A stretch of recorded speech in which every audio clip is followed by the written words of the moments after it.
मेरे प्रिय विद्यार्थियों, आपका इस YouTube चैनल पर स्वागत है।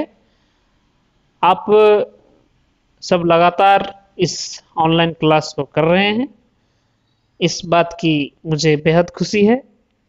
आज मैं आपके लिए BA पार्ट 1 ज्योग्राफी ऑनर्स का पेपर फर्स्ट का यूनिट 5 से एक टॉपिक लाया हूँ। आपके पाठ्यक्रम में प्रवाल एवं प्रवाल भित्तियाँ पढ़ना है,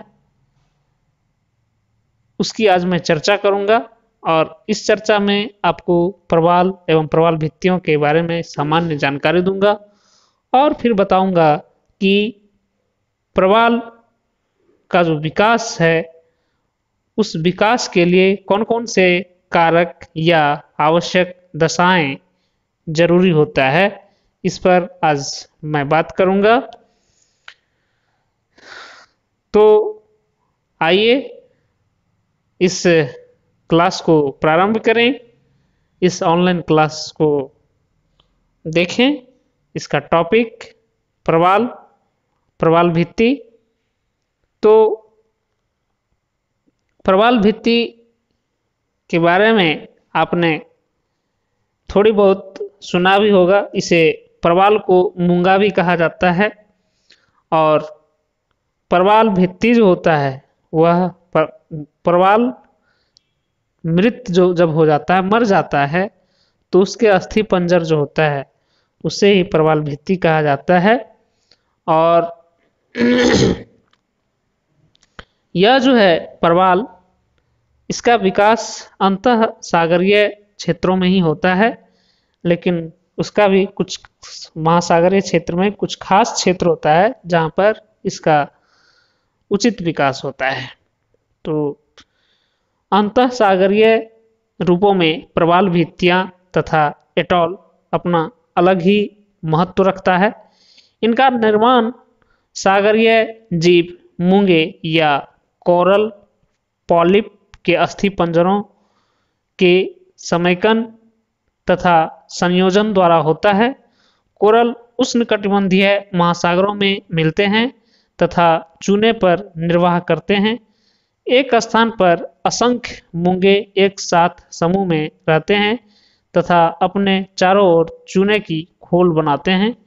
मूंगा मर जाता है तो उसकी खोल के ऊपर दूसरा मूंगा अपनी खोल बनाने लग जाता है। इस क्रिया के कारण एक लंबे समय के अंदर एक विस्तृत भित्ति रीफ बन जाती है, जिसे प्रवाल भित्ति कोरल रीफ कहा जाता है। प्रवाल भित्ति का जो निर्माण है वह दोनों ही ध्रुवों में 25 डिग्री उत्तरी अक्षांश से 25 डिग्री दक्षिणी अक्षांशों के मध्य किसी द्वीप या तट के सहारे या यथोचित गहराई, जो उपयुक्त गहराई होनी चाहिए, पर स्थित अंतः सागरीय चबूतरों पर होता है। प्रवाल यानी मूंगा जल के बाहर जीवित नहीं रह सकता है, अतः प्रवाल भित्ति सदैव या तो सागर तल के नीचे या सागर तल तक ही मिलती है। अब है कि प्रवाल के विकास की दशाएं यदि देखें तो प्रवाल मुख्य रूप से उष्णकटिबंधीय महासागरों में मिलते हैं, क्योंकि इनको जीवित रहने के लिए उच्च तापक्रम यानी कि 20 डिग्री से 21 डिग्री सेल्सियस आवश्यक होता है। इसे न तो अति उष्ण जल चाहिए और न ही अति ठंड जल चाहिए, अर्थात मॉडरेट टेम्परेचर वाला जल इसको चाहिए। अब दूसरा है कि प्रवाल कम गहराई तक मिलते हैं, 200 से 250 फीट या यूं कहें 60 से 77 मीटर की गहराई तक ही जो है प्रवाल मिलते हैं। अधिक गहराई पर प्रवाल मर जाते हैं, क्योंकि इसके बाद सूर्य प्रकाश प्रविष्ट नहीं हो पाता है और प्रवाल के लिए जो उपयुक्त ऑक्सीजन चाहिए वह नहीं मिल पाता है। अब तीसरा जो है इसका विकास का दशा के लिए शर्त वह है, प्रवाल के विकास के लिए स्वच्छ जल यानी अवसाद मुक्त होना चाहिए, क्योंकि अवसादों के कारण प्रवाल का मुख बंद हो जाता है और वह मर जाता है। इसके बाद है चौथा जो इसकी विकास की दशाएं हैं वह है अत्यधिक सागरीय लवणता सैलिनिटी प्रवाल के विकास के लिए हानिकर होती है, क्योंकि इसमें चूने के कार्बोनेट की कमी होती है, जबकि चूना प्रवाल का प्रमुख भोजन है। प्रवाल के समुचित विकास के लिए औसत सागरीय लवणता 27 ग्राम प्रति 1000 ग्राम से 30 ग्राम प्रति 1000 ग्राम होनी चाहिए। अब पांचवा इसका जो आवश्यक दशा है विकास का वह है पूर्ण स्वच्छ जल भी प्रवाल के लिए हानिकर होता है। यही कारण है कि नदियों के मुहाने के पास प्रवाल कम मिलते हैं। अब छठा जो इसकी मतलब विकास की दशाएं हैं वो है सागरीय तरंग तथा धाराएं प्रवालों के लिए लाभदायक होती है, क्योंकि इनके द्वारा प्रवालों के लिए भोजन लाया जाता है। यही कारण है कि बंद सागरों में कम प्रवाल मिलते हैं। लैगून में स्थल तथा प्रवाल भित्ति का जो बीच का स्थल होता है उसे लैगून कहा जाता है। लैगून में जीवित प्रवाल नहीं मिलते हैं, परंतु सागर की और इनका विकास तेजी से होता है। सागर की ओर तरंगें तथा धाराएं प्रवाल भित्तियों के आकार निर्धारण में भी सहयोग करती है। इनके द्वारा गोलाकार प्रवाल भित्तियों का निर्माण होता है, जबकि प्रवाल भित्ति तथा स्थल के बीच स्थित गतिहीन सागरीय भाग में इनका आकार बाहर की ओर निकली लंबी लंबी शाखाओं के रूप में होती हैं। अब सातवां जो इसका है आवश्यक दशाएं वह है प्रवाल के विकास के लिए अंतः सागरीय चबूतरों की आवश्यकता होती है, जिनके ऊपर प्रवाल अपना घरौंदा बनाते हैं।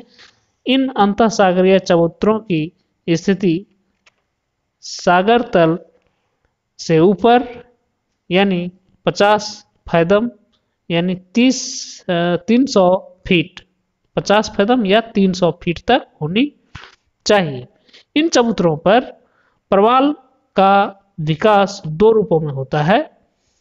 प्रवाल ऊपर की ओर बढ़ते जाते हैं तथा यह विकास तब स्थगित होता है जबकि प्रवाल सागर तल से ऊपर हो जाते हैं। दूसरे रूप में प्रवाल बाहर की ओर ही विकसित होते हैं। तो ये आज आपने जाना कि प्रवाल किसे कहते हैं, प्रवाल भित्ति किसे कहते हैं, और प्रवाल भित्ति के बनने के लिए या प्रवाल को जीवित रहने के लिए कैसी उपयुक्त जो है आवश्यक उसकी शर्तें या दशाएं होनी चाहिए। इस पर आज मैं आपको इस ऑनलाइन क्लास के पहले भाग में प्रवाल और प्रवाल भित्ति से संबंधित जो यह क्लास है यह मेरा पहला है।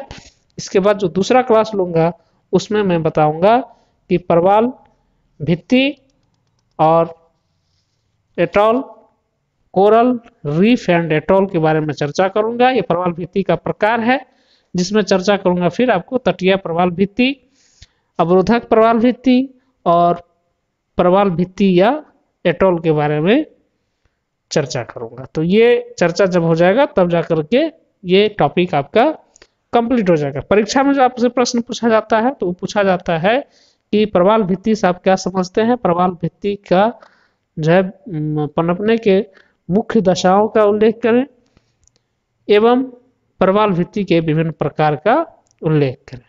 तो ये आपको प्रश्न पूछा जाता है। आज के लिए इतना ही रखता हूँ, या इस क्लास के लिए कहूँ तो इतना ही रखता हूँ, और इसके अगले भाग में फिर मैं आपको प्रवाल भित्ति के प्रकार के बारे में बताऊंगा। आप स्वाध्याय कीजिए, इस टॉपिक को पढ़िए और समझने में कोई समस्या हो तो मुझसे डिस्कस कीजिए। मिलता हूँ फिर, तब तक के लिए धन्यवाद।